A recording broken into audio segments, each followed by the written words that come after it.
মোক তলত কমেণ্ট কৰি কিনে ঠিক আছে। হয়তো এই ভিডিঅ'টো বনোৱাৰ কাৰণে বহুতেতো কমেণ্ট কৰিব পাৰে, বহুতে ক'ব পাৰে যে তোৰ কি হৈছে এইবিলাক ভিডিঅ' বনোৱাৰ কাৰণে।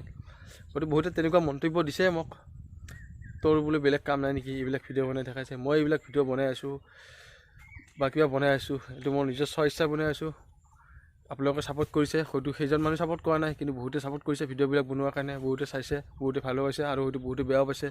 তথাপিতো আমি ভিডিঅ' বনোৱা মানুহ, ভিডিঅ' বনাই যাব লাগিব, ভাল পালে বনাব লাগিব, বেয়া পালেও বনাব লাগিব। কাৰণ যিটো সেইটো এতিয়া বৰ্তমান আমাৰ কাম বুলিয়ে ক'ব লাগিব। আৰু যাতে প্ৰথম ষ্টাৰ্টিং বনাই আছোঁ ভিডিঅ', হয়তো সিমান ভালকৈ বনাব নাজানো, শিকি আছোঁ ভিডিঅ' বনাবলৈ। গতিকে সকলোকে ৰিকুৱেষ্ট এটা কৰিছোঁ, সকলোৱে ছাপোৰ্ট কৰিব বুলি।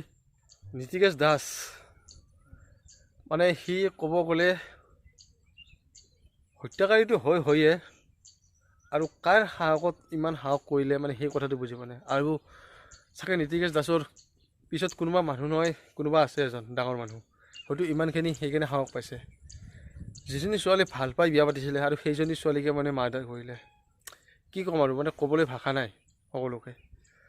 বহুত দুখ লাগিছে কথাটো শুনি আৰু নিউজটো পাই কৰি কিনে। হয়তো বহুতে ক'ব পাৰে যে তোৰ আৰু কেলৈ দুখ লাগিছে। আৰু ভূপেন হাজৰিকাই গাই থৈ গৈছিলে যে মানুহে মানুহৰ বাবে। গতিকে মানুহৰ সকলোৰে দুখ বেদনাবিলাক লাগে কিবা এটা অঘটন হ'লে। সেইটো মোৰ বুলি নহয়, চবৰে হয় তেনেকুৱা, যিবিলাক মানে সহজ সৰল মানুহৰ দুখ বেদনা মমতা বুজি পায়।